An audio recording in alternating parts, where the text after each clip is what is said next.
లక్ష్మీం క్షీరసముద్రరాజతనయాం శ్రీరంగధామేశ్వరీం దాసీభూత సమస్తదేవవనితాం లోకైకదీపాంకురాం శ్రీమన్మందకటాక్షలబ్ధవిభవ బ్రహ్మేంద్ర గంగాధరాం త్వాం త్రైలోక్యకుటుంబినీం సరసాం వందే ముకుందప్రియాం. సిద్ధలక్ష్మీర్మోక్షలక్ష్మీర్జయలక్ష్మీ సరస్వతీ శ్రీర్లక్ష్మీర్వరలక్ష్మీశ్చ ప్రసన్నా మమ సర్వదా. నేటి కాలమాన విశేషాలను గమనిద్దాం.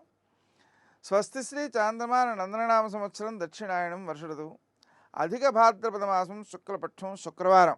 సూర్యోదయం 6 గంటల 4 నిమిషాలకు, సూర్యాస్తమయం 6 గంటల 32 నిమిషాలకు. తిథి సప్తమి ఉదయం 8 గంటల 26 నిమిషాల వరకు. నక్షత్రం విశాఖ ఉదయం 11 గంటల 50 నిమిషాల వరకు. వర్జం మధ్యాహ్నం 3 గంటల 37 నిమిషాల నుంచి 5 గంటల 8 నిమిషాల వరకు. దుర్ముహూర్తం ఉదయం 8 గంటల 34 నిమిషాల నుంచి 9 గంటల 23 నిమిషాల వరకు. మరల మధ్యాహ్నం 12 గంటల 43 నిమిషాల నుంచి 1 గంట 33 నిమిషాల వరకు. అమృతకాలం రాత్రి 12 గంటల 42 నిమిషాల నుంచి 2 గంటల 12 నిమిషాల వరకు. రాహుకాలం శుక్రవారం కాబట్టి ఉదయం 10:30 నుంచి 12 గంటల వరకు.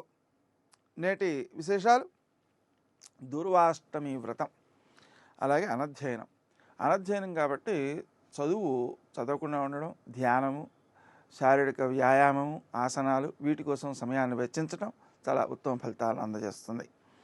అదేవిధంగా దూర్వాష్టమి వ్రతం ఇది సూర్యుడు సింహరాశిలో ఉండగా అగస్త్యోదయం జరగడానికి ముందే ఏర్పడుతూ ఉంటుంది.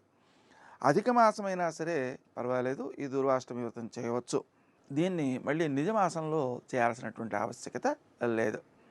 ఈ దూర్వాష్టమి వ్రతాన్ని ఆచరిస్తూ గణపతిని ఆరాధన చేయడం అనేటువంటి చర్యల వల్ల వ్యక్తిలో క్రియాశీలత పెంపొందుతుంటుంది, విఘ్నాలు తొలగిపోతుంటాయి, ఉత్సాహం అభివృద్ధి చెందుతుంటుంది, అలాగే విద్య బాగా వికసిస్తుంటుంది, సమయానికి స్ఫురణ కలుగుతుంటుంది. ఈ స్ఫురణ శక్తి అనేటువంటిది గణపతికి సంబంధించిన ప్రత్యేకమైన అంశం అన్నమాట. నేటి ఆణిముత్యాలు: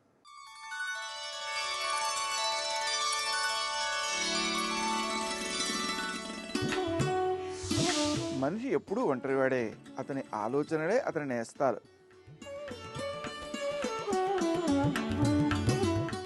జీవితం అంటే ఆనందం కాదు, విషాదము కాదు, ఎలా ఉండాలో నిర్ణయించుకోవాల్సింది నీవే.